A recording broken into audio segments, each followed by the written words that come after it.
Bom dia, boa tarde, boa noite, sejam muitos bem-vindos a mais um episódio do Pelota e dessa vez, meus amigos, voltamos! Futebol brasileiro finalmente voltou.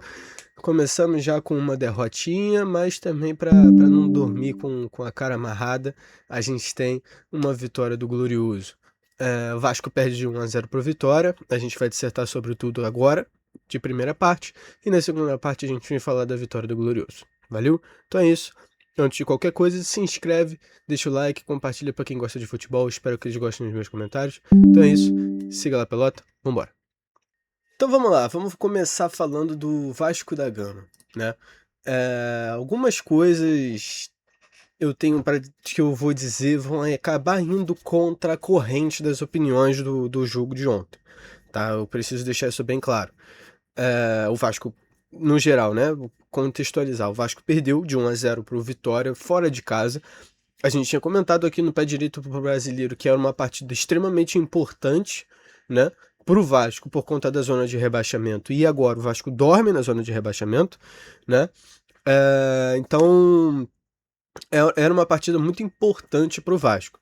Mas eu vi muita gente comentando como se fosse um desastre, como se fosse o fim dos tempos pro Vasco da Gama, por conta de alguns problemas que aconteceram durante o jogo. Mas assim, gente, vamos contextualizar no geral. É a primeira partida do Pedro Emanuel, fora de casa, no Barradão, contra um Vitória que é muito bem preparado, muito bem construído pelo Jair Ventura. A gente já veio comentar aqui várias vezes sobre o Vitória. Vitória, quando eliminou o Flamengo na Copa do Brasil, a gente veio falar sobre eles aqui. Então, é um time que não é um Vitória Série B, como a gente está acostumado de pensar. É um time muito mais construído. Pode não ser um time como um Palmeiras, como um Flamengo, como um Cruzeiro. Pode não ser um time assim, mas não é um time qualquer. É um time perigoso. E o Vasco agora provou desse dendê, né, desse dendê baiano. O Vasco tem os seus primeiros passos com Pedro Emanuel, tá voltando de Copa do Mundo, tá voltando de recesso, não teve amistoso durante esses recessos. Então, assim, era de se esperar uma partida abaixo. E eu não vi uma partida abaixo. Honestamente, eu não vi uma partida muito ruim do Vasco, né? Inclusive, acho que o Vasco não merecia perder, né? O Vasco só perde esse jogo por causa de um erro bobo do Barros ainda no primeiro tempo, né? Mas ainda assim o Barros foi uma das melhores atuações do jogo, né? Antes do erro, né? Porque agora o erro é muito fácil da gente criticar ele, né? Porque ele errou, porque ele entregou o jogo, ok, realmente agora o Vasco está pagando as consequências, mas ele estava muito bem no jogo. Eu gostei muito da partida dele, também a do Nuno, que é um jogador que a gente nunca ia imaginar voltar aqui falar, né? Muito até se pensava já do Nuno fora do Vasco. Então o Nuno volta, se tem essa redenção, né? Melhora com o futebol do Pedro Emanuel. Agora, conforme o tempo foi passando no primeiro, no segundo tempo, ele foi broxando por causa do cansaço. Ele já não jogava há muito tempo, porque no último jogo ele não jogou, né? O Andrés Gomes ali no lugar dele. Então ele já não joga há muito tempo, tá à base de treinamento, mas agora ele volta, faz um bom futebol. Eu gostei muito da partida do Nuno e do Barros. E é isso, eu preciso deixar uma coisa bem clara aqui. Para os primeiros passos do Pedro Emanuel, eu gostei muito do que eu ouvi. Gostei muito. Eu acho que a gente já consegue perceber algumas diferenças, até mesmo do trabalho do Renato, né? Durante a Copa do Mundo, eu disse que eu prefiro muito mais técnicos brasileiros do que técnicos portugueses e eu mantenho a minha opinião sobre isso. Mas eu gosto de técnicos brasileiros que têm um pensamento moderno, não um pensamento retrógrado, tal qual era o do Renato, né? O pensamento do Renato é muito mais de coletivo, apoiar o jogador do que tática, do que técnico, do que mais isso, né? Ele é mais um apoiador, mais um incentivador de vestiário, muitas vezes nem isso, e não tem muita tática. Eu gosto mais de treinador que consegue fazer os dois, né? Um treinador bom consegue fazer os dois. A gente já tem vários exemplos disso aí. Bom, o Pedro Emanuel, ele faz um jogo muito ofensivo e criativo. E eu gostei do que eu vi. Por isso que eu tô dando ênfase nessa frase. Porque eu gostei do que eu vi pelo Vasco. Tendo em vista os últimos técnicos do Vasco, as últimas atuações do Vasco, eu acho que a atuação do Vasco de ontem semelha muito com os toques de passe, com as criações do Diniz, por exemplo. Quando o Diniz estava bombando, o Diniz estava numa boa fase, ganhando, sem perder. O futebol do Vasco era espetacular, era um futebol a ser batido. E depois foi decaindo. O do Pedro Emanuel agora começa muito bem, os times estão bem juntinhos, não tem um do lado do um num canto do campo, o outro no outro, aí demora mó tempão para passar, não tem uma lentidão na transição. Eu gostei muito do futebol do Pedro. Até então o Vasco não estava jogando mal. No primeiro tempo o Vasco foi muito superior do que o Vitória, por muitos aspectos, e no segundo tempo também foi bem, mas depois do gol, né, obviamente que o Vasco ia broxar, o Vasco desistiu um pouco. Ainda mais com algumas trocas que ele fez no segundo tempo. Eu acho que meio que desacelerou o ritmo, né? Claro, alguns já estavam cansados, mas acabou desacelerando o ritmo do jogo. Acho que podia deixar continuar, mas ele quis trocar, colocou o Marino, que é um jogador que não consigo entender a continuação dele no Vasco. Eu acho que ele veio mais para arranjar problema do que para ajudar realmente o Vasco, né? Ele só trouxe problema até agora. Eu não consigo ver um motivo onde ele se encaixa. Não, o Marino está completamente enrolado no Vasco. Entre outros jogadores que estão se enrolando, estão se complicando, o próprio Spinelli, que é um jogador que a gente espera muito por ele ser finalizador, matador, é um jogador que está devendo muito e durante muitos momentos atrapalhou o andar do jogo no primeiro tempo, né? Enfim, o Vasco foi superior no campo e bola, mais superior do que o Vitória, mas não traduziu isso em gols e perdeu. Né? Perdeu, errou uma coisinha só e tomou o gol. Do Renato Kaiser, cria do Vasco, que todas as vezes quando jogou contra o Vasco fez um gol. Eu até comentei quando ele entrou. Renato Kaiser gosta de fazer gol no Vasco. Poucos minutos depois, a bola estava no pé dele. Né? O cara tem chama para isso. Então eu acho que a visão geral do time é essa. O Barros é culpado? É. O Barros jogou muito mal no jogo? Não. Muito pelo contrário. O Barros foi essencial durante o primeiro tempo todo. Né? O Pedro Emanuel é um técnico que pode acabar afundando com o Vasco? A gente não pode prever isso. Pode ser que o Vasco ganhe o jogo do Mirassol com um campo e bola muito bonito, ganhe de 3-0, o próximo jogo ganhe também e melhore no Brasileiro. Mas pode ser que também perca para o Mirassol em casa, perca os próximos jogos e vai se afundar na zona de rebaixamento. É o primeiro jogo do Pedro. A gente não pode colocar o dedo, apontar o dedo para ele. Agora, é claro que tem algumas coisas que já estão tradicionais no Vasco, né? Erros tradicionais. Uns deles até não apareceu tanto que a defesa, né? A gente já está acostumado de vir aqui falar que a defesa do Vasco falhou novamente. Dessa vez a defesa não falhou tanto, a defesa com Cuesta e Robert Renan foi mais tranquila. Agora, de resto, alguns jogadores estavam completamente desligados em campo. O Spinelli, eu já falei aqui, há outros jogadores que entraram que mostra a grande dificuldade do Vasco, que é elenco, né? Quando entra os jogadores novos que, ao invés de ajudar, atrapalharam.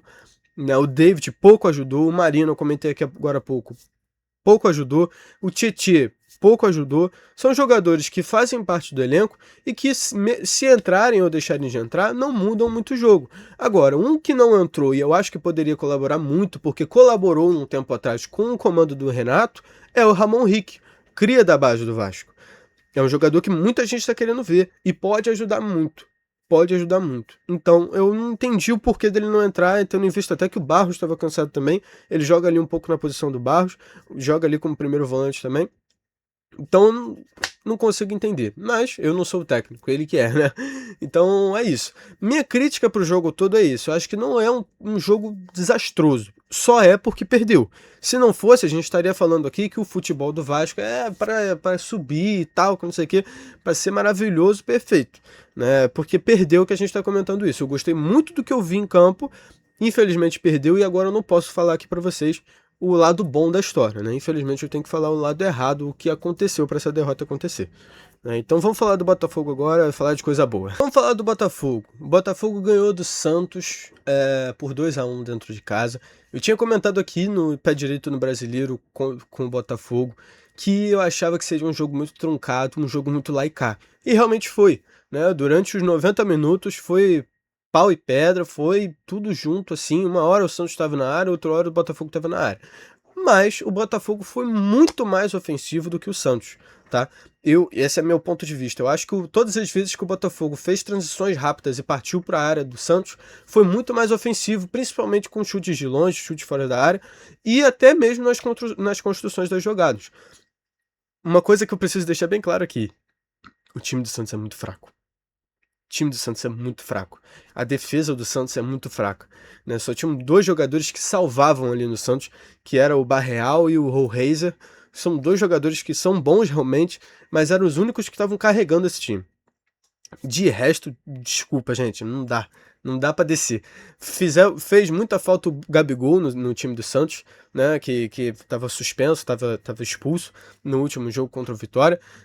E o Neymar eu acho que faz falta pelas construções de jogadas, mas também não faz tanta falta assim, né? Eu acho que o Rollraiser, por exemplo, que é um jogador de meio campo, supriu bem essa posição, junto com o Barreal, que é um ponta esquerda que já é mais ofensivo. Mas o Gabigol fez falta porque faltava um finalizador, e o Gabigol ele é profissional nisso. Mas bom pro Botafogo. O Botafogo aproveitou suas oportunidades, construiu muito. Muitos momentos eu percebi também o Franklin Carvalho incomodadíssimo lá na entrada da área do Botafogo, com a saída de bola, a demora de partir para cima. Então isso é uma característica muito boa do Franklin, né? De querer o time mais ofensivo, de querer o time sempre atacando. E ele ficava muito incomodado quando ficava daquele toque de bola entre zagueiro e lateral. Isso incomodava muito ele. É muito legal a gente ver essa característica, né? Porque é um treinador que há pouco tempo estava sendo visto para ser fora do Botafogo. Mas não, ele quis continuar o trabalho. A gente está vendo os resultados agora. Um trabalho muito bem feito, né, do Franklin Carvalho. E o Botafogo jogou muito, assim, alguns jogadores aqui que eu preciso destacar, que é o Cauã Toledo, que eu critiquei ele aqui há um pouco tempo atrás, nos últimos jogos que ele jogou, e eu estava na razão, porque ele tinha jogado muito mal, mas agora ele voltou muito bem das férias, jogou muito, participou muito do jogo, eu gostei muito da partida dele. Medina é um jogador que eu não preciso apresentar, né? Um jogador espetacular, um meio de campo espetacular que supriu muito a falta do Marlon Freitas, por exemplo. Por mais que ele não tenha a função defensiva que o Marlon Freitas fazia, pouco fazia, mas era para ele fazer no Botafogo. O Medina, na questão de criação de passes que o Marlon Freitas fazia perfeitamente no Botafogo, ele tá fazendo perfeitamente também. É um jogador motorzinho ali no meio de campo, fazendo passes decisivos e até mesmo chutando no gol. Jogador espetacular, ajudou muito o Botafogo nesses primeiro e segundo tempo. Inclusive, primeiro e segundo tempo do Botafogo foram bons, tá? O gol que o Santos fez, eu vou ser bem sincero aqui com vocês, eu achei falta no Léo Link, que é um jogador à parte que eu já vou comentar. Eu achei falta no Léo Link. Eu achei que o juiz fosse parar o jogo. Então eu não vou culpar ele. Eu não vou dizer que a culpa foi dele, que o erro foi dele. Não achei. Acho que foi falta sim no Léo Link. Por isso que ele se jogou, ele sentiu. Claro, para um goleiro, né? A gente já vê vários outros goleiros no futebol brasileiro mesmo se preparando para ocasiões como essa. Mesmo que seja falta ou não, eles estão lá se batalhando, se ajudando, se pendurando no outro para tentar subir, para já proteger o gol. Não poderia deixar o gol aberto de como ele deixou. Mas eu entendo o pensamento dele de se jogar para tentar ver se o árbitro fosse fazer a falta, porque realmente foi, mas o cara não deu. O árbitro não deu. Então isso custou o gol, né? Enfim. Polêmica de arbitragem tem em todo lugar, né? O Brasil só mais um. E o Léo Link, falando do Léo Link propriamente, teve alguns momentos que ele foi mal, mas a 90% dos momentos ele foi muito bem. E isso é muito interessante, porque o goleiro do Botafogo é uma área que está aberta. Quem quiser entrar, entra. Quem estiver jogando melhor, fica. Então o Léo Link é um momento dele, cara, de mostrar que ele merece ficar na posição. Não, o Léo Link é um jogadoraço, é um jogador que tem muito potencial, e agora, nesse jogo com o Santos, ele mostrou que veio para ficar, né? Defesas absurdas, participou muito do jogo, é um jogadoraço, eu gostei muito de ver o Léo Link como goleiro, acho que ele vai ficar, inclusive, não precisa nem ir no mercado procurar goleiro, acho que ele tá bem, tá pronto para continuar como goleiro do Botafogo. Então é isso, o Botafogo foi muito bem nesses 2 tempos, trabalhou muito bem, ganhou merecidamente, e a gente tem o segundo gol do Kadir, que durante um momento eu achei que o Kadir fosse jogar essa bola para fora. Demorou muito para chutar no gol, eu fiquei nervoso ali na hora, mas ele conseguiu fazer o gol. É um jogador espetacular, assim, minha honesta opinião, eu gosto muito do Kadir, porque ele tem muito potencial e é um potencial nítido, tá? É um potencial nítido que ele pode melhorar ainda mais. Se tiver um técnico, dá um exemplo aqui, o Diniz, por exemplo, eu sou muito fã do Diniz, acho que o pessoal já percebeu isso. Se tiver um técnico como o Diniz, por exemplo, que é um técnico que ele se presta a prestar atenção em jogadores novos e transformar eles, fez isso com o Joe Kennedy, fez isso com o Ryan, fez isso com vários outros jogadores em outros trabalhos dele, e agora no Corinthians está fazendo com outros jogadores também. Se chegar um treinador, e eu acho que o Franklin também pode fazer isso, e focar nele, focar no processo dele, ele vai ser uma revelação muito grande para o Botafogo e pode até ajudar no processo financeiro. Então eu acho que ele pode ser vendido por mais. É um garoto novo, com muito potencial e muita raça, muita vontade. Né? Ele demonstra muito isso em todos os jogos. Toda vez que ele entra, ele faz um gol, ou tenta, faz uma jogada difícil, faz uma jogada perigosa. É um jogador importantíssimo para o Botafogo. Né? Então, é isso. Eu gostei muito de ver o jogo do Botafogo ontem. Foi um jogo muito ofensivo. E lá e cá, né? Como eu disse, um jogo lá e cá. O Santos vinha, o Botafogo vinha. A defesa do Botafogo foi muito mais eficaz do que a do Santos. Né? A do Santos errou várias vezes. A primeiro gol com um garoto cria da base do Botafogo que encobriu o goleiro de uma forma inteligentíssima. Também foi um golaço. A zaga do Santos completamente batendo a cabeça um no outro, completamente perdidos. E enquanto a defesa do Botafogo bem mais sólida, bem mais construída, agora sem o Barbosa, né? Eu acho que o que eu mais senti falta na defesa do Botafogo foi isso, a falta do Barbosa, mas o Ferrarese ocupou muito bem essa posição, tá ajudando muito o Botafogo, é um zagueiraço também, vai ajudar muito o Botafogo durante esse restinho de campeonato. Então é isso, meus amigos. Terminamos primeira volta, primeira crítica da volta do brasileiro, né? Vasco e Botafogo. Semana que vem eu venho comentar sobre o Fluminense e o Flamengo, mas antes disso eu vou soltar o pé direito no brasileiro dos dois. Né? Não sei se vocês perceberam, mas eu ainda não soltei o Fluminense e Flamengo, porque eles ainda não jogaram. Eu vou deixar para a estreia desses clubes para postar esse pé direito. Né? Então a gente vai se preparando aí, vai organizando e vai deixando tudo prontinho. E eu volto aqui para falar dos dois jogos, Fluminense e Flamengo. Então é isso, meus amigos, se inscrevam, deixem um like, compartilha para quem gosta de futebol. Chegamos à marca de 92 inscritos, muito obrigado, não sei nem como agradecer. Quando a gente bater 100 eu faço uma gracinha aqui, faço uma festa maneira pra gente comemorar. Então é isso, tamo junto, tchau, tchau, até a próxima.